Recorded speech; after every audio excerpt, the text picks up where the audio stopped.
I pledge allegiance to the flag of the United States of America and to the republic for which it stands, one nation, under God, indivisible, with liberty and justice for all. Good morning, RHS. I'm Jordan Belmere. And I'm Dylan Cartwright, and this is your Daily Dose for Thursday, January 11th, 2018. Homework Club will now meet in the library on Tuesdays, Wednesdays, and Thursdays. There will be a class officer meeting regarding Winter Spirit Week on Thursday, January 18th, immediately after school in Mrs. Haddad's room. Seniors, Yearbook wants to get your life in the yearbook. Send us pictures from elementary through 11th grade via Twitter at RHS_yearbook or share through email at bearsyearbook2018@gmail.com. We need your pictures no later than this Monday, January 15th.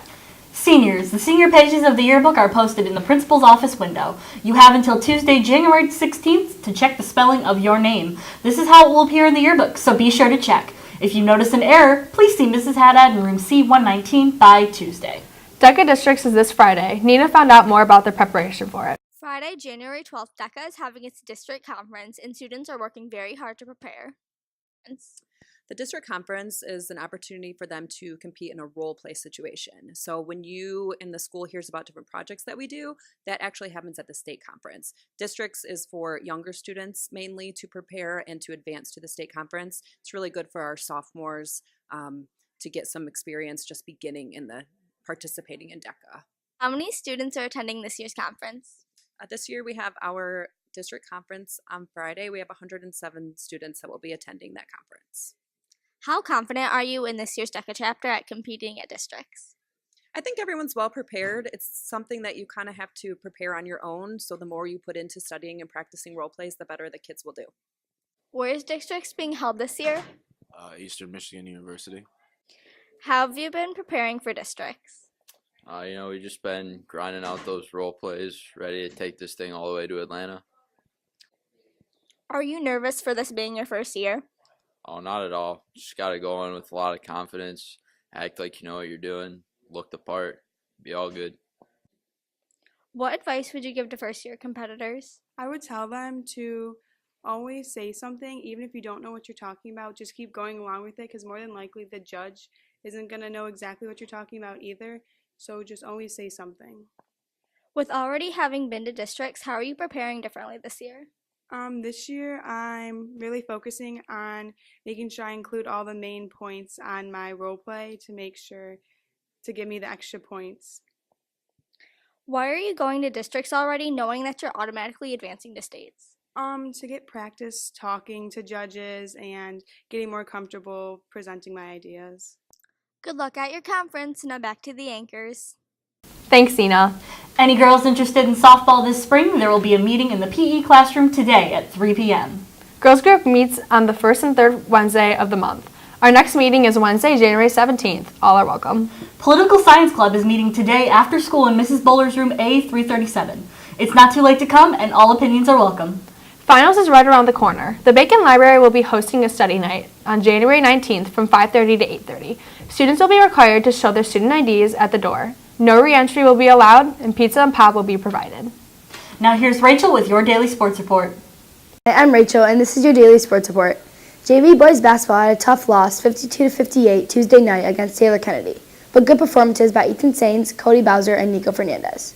Varsity boys basketball won their game Tuesday night, 42-38, with good offensive performances by Bryce Armstrong and Hayden Loya, good defensive performances by David King and Cody Burris. Varsity girls basketball won 54-28 against Taylor Kennedy Tuesday night, with good performances by Jordan TARRENCE, Callie ADKINS, and Katie THORINGTON. Good job, Bears. Hockey had a game yesterday, more on that tomorrow. Bowling had a game yesterday at 3:30 against Woodhaven, more on that tomorrow. This Saturday in Flushing, Michigan, Winter Guard will be having their first exhibition performance. They are expected to take the floor at 3 p.m. Good luck, Guard.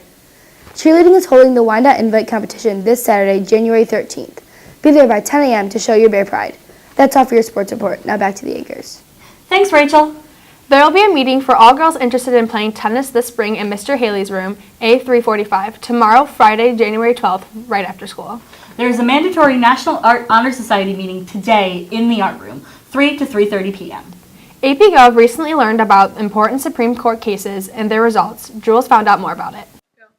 Hey RHS, I'm Jules Rex. Currently, government classes are learning about civil liberties and how they play a role in Supreme Court cases. Well, the Constitution is an old document, so we have to be able to interpret what our rights are from a document that's over 200 years old. And those rights are still there, but we have to apply them in new ways. They never knew about cell phones or internet things, but we have to be able to take those things that they wrote about in the Constitution and apply them to new things today, and they all affect us.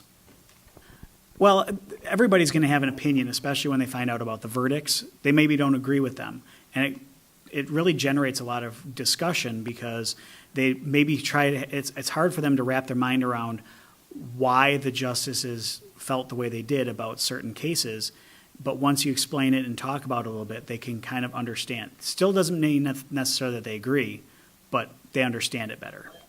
Students believe learning about these cases improve their quality of learning civil liberties. Why do you think it's important for Americans to know about these cases and results?